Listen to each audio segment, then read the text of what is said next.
Of the African Democratic Congress and all lovers of democracy, I welcome all of you to this World Press Conference. Since 1999, Nigeria has been under democratic rule. After 27 years, we thought we could proudly celebrate the entrenchment of democracy, believing that the country's dictatorial past has receded into history. Our experience in the past 3 years or so, since President Bola Ahmed Tinubu came to power, has however confirmed otherwise. Democracy is only sustained by the quality of freedom that it offers and guarantees, especially the freedom to choose, the freedom to participate, and the freedom to associate. These freedoms are so critical to democracy that without them, democracy dies. Yet, in the past 3 years, we witnessed a relentless assault on these very freedoms. The agenda is very clear: to create a situation where in 2027, President Bola Ahmed Tinubu emerges as the only option left for the people, despite the widespread suffering and wanton killings going on across the length and breadth of this country. The twin challenge of deepening poverty, worsening security situation in the country did not just happen. They are direct consequences of the failure of this government. They know that Nigerians will not want to continue. They know Nigerians will vote them out. This is why they will do anything to hang on to power by hook or crook.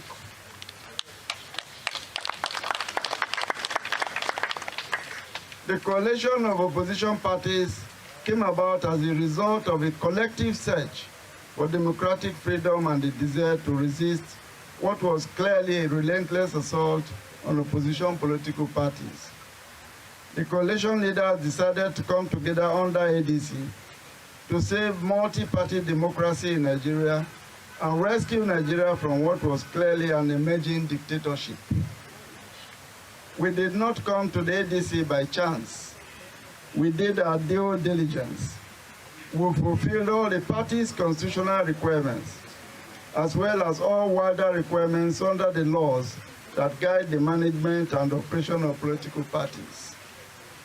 In furtherance of this process, a NEC meeting was convened on July 29, 2025, monitored by INEC officials.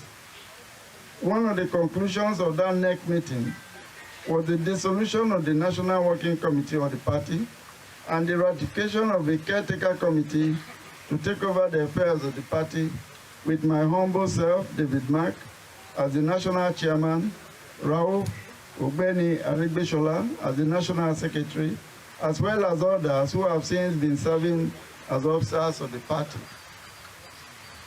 In addition to witnessing this process that brought in the new leadership of the party, a formal report of these resolutions was subsequently communicated to the Independent National Electoral Commission, INEC. On the 9th of September 2025, INEC then uploaded the names of the relevant NWC members of the party based on the NEC resolutions. One of the officials of the dissolved National Working Committee was Nafiu Bala Gombe, who was one of the deputy national chairmen of the party.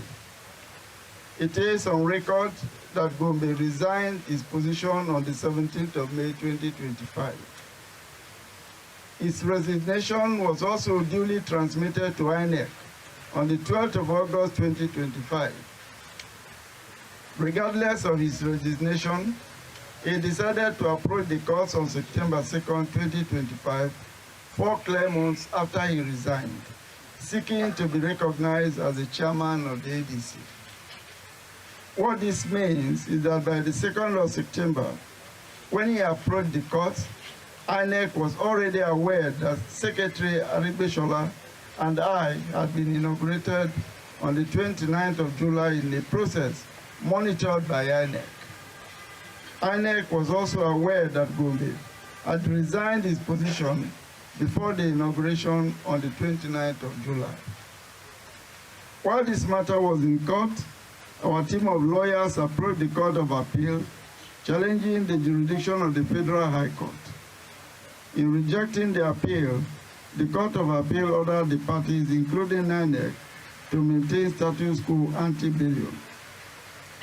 After this ruling on 12th of March 2026, we noticed a flurry of activities by lawyers associated with Nafiu Bala Gombe, requesting INEC to recognize him as the new chairman, or to de-recognize Arigbeshola and I as the secretary and chairman respectively, in a curious interpretation of what constitutes status quo ante bellum. But we know all along that Nafiu Bala Gombe and his lawyers were not acting on their own violation. They had become willing tools in the hands of a ruling party that had lost all support and goodwill to the Nigerian people. A government that had become desperate, so desperate to cling to power by all means, and even if it meant throwing the country into avoidable crisis. In the past couple of months, ADC has become the only viable opposition party left in Nigeria. But this APC government does not want any opposition. While we were fully aware of all their desperate plans, we remained confident that no level of desperation would have driven the government and the INEC to take a direct action against the ruling of the court. But we were wrong. It was therefore, to our surprise yesterday, 1st of April, that INEC issued a press statement after the close of business hours, announcing that it had decided to withdraw recognition of both the ADC leadership, which I heard, and the fictitious one purportedly led by Nafiu Bala Gombe, thereby creating a false equivalence between the parties. By purporting to recognize Nafiu Bala Gombe as a faction, INEC seems to have conveniently forgotten that this individual had resigned his position to the knowledge of INEC itself. The crux of the matter is the interpretation of what constitutes status quo ante bellum, which the Court of Appeal directed should be maintained. From all authoritative counsel at our disposal, there is no legal interpretation of precedent that could possibly lead to the outcome that INEC seeks to foist on our party. Based on his press conference of yesterday, INEC is pretending to be confused as to what constitutes the status quo ante bellum. If this was so, under the circumstances, what one would have expected was for INEC to approach the Court of Appeal to request a judicial interpretation of what truly represents the status quo under the circumstances. But INEC did not do this. While posturing to be neutral, its actions confirm that it has become irredeemably partisan, working, as it were, towards a preconceived agenda. With this action, this INEC has left no one in doubt that it has chosen the path of dishonor and has become complicit in undermining Nigeria's democracy. It therefore can no longer be trusted.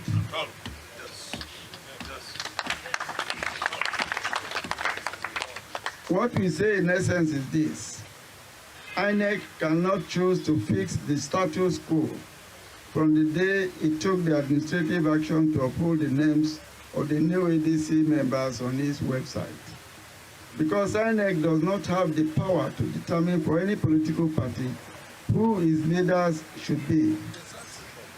That decision was taken on July 29, 2025, not on September 9th.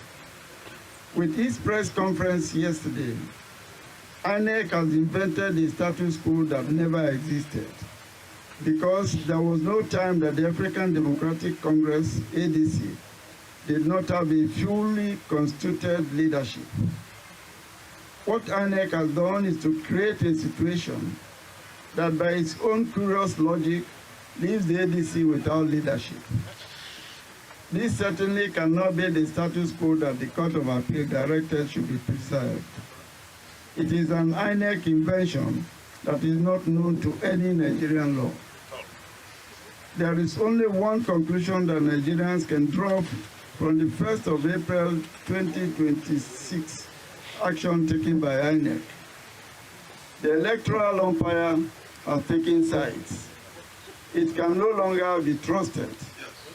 As a matter of fact, INEC has acted in contempt of the Court of Appeal and has therefore acted unlawfully. My fellow Democrats, very distinguished ladies and gentlemen, it is not the ADC that is under attack. It is a direct assault on Nigeria's democracy and the right of Nigerians to choose, to participate, and to exercise their rights as free citizens. We have witnessed how the APC-led federal government has undermined, compromised, and coerced other opposition political parties. The ADC has risen as the last bastion between Nigeria's democracy and full-blown dictatorship. And this is what worries them. What is now unfolding is a concerted effort to dismantle that last bulwark. If we allow this to happen, it could signal the end of our democracy as we know it today. If we yield to it, we would have become complicit by our inaction. We therefore hold it a duty to our democracy and to the Nigerian people to say no. No. No. No. Right now, I speak to Nigerians at home and in diaspora. I also speak directly to President Bola Ahmed Tinubu. With 90% of the National Assembly and over 30 of Nigeria's 36 governors in the APC, President Bola Ahmed Tinubu, what are you afraid of?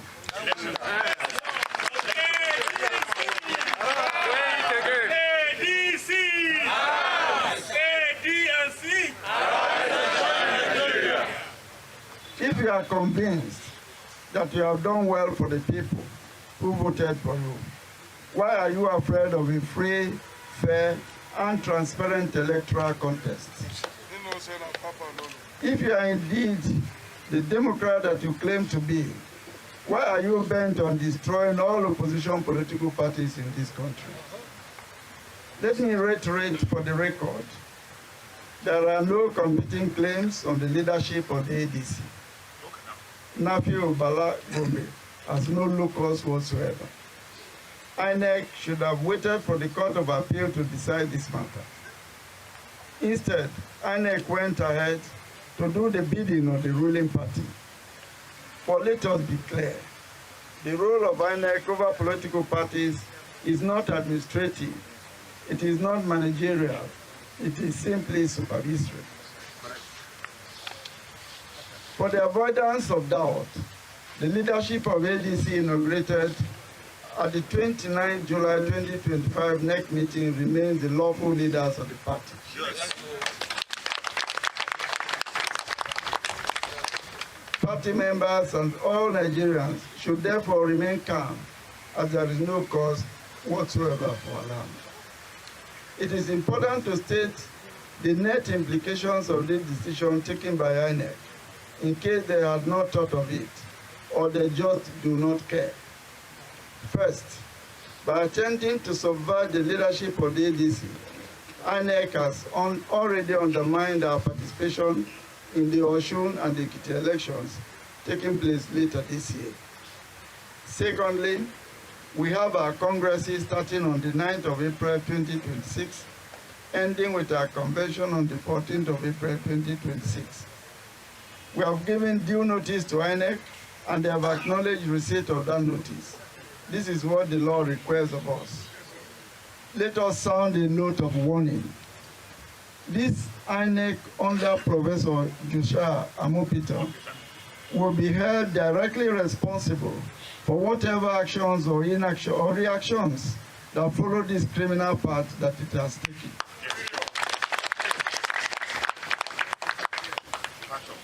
Our demand is therefore very clear. We demand the immediate resignation or sack of the INEC chairman.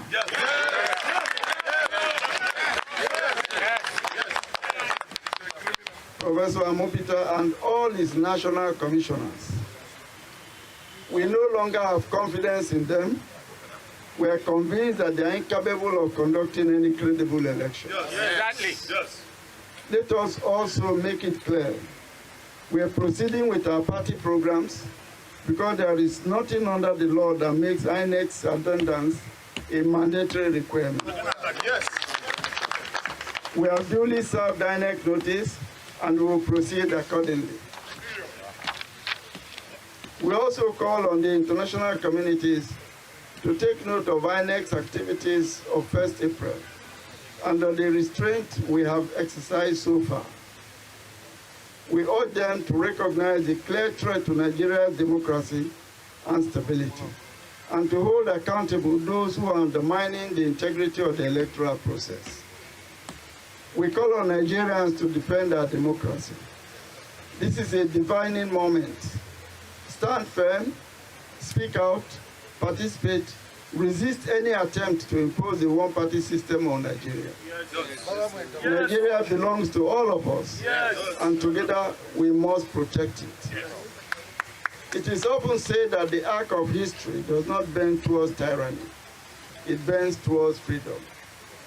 No matter how long the night may seem, the morning will come. Nigeria will not be silenced. ADC will not be silenced.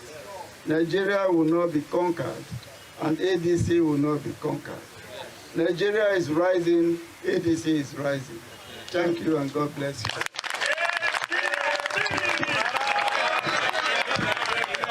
Please, let's give our national chairman a standing ovation. Thank you very much, sir.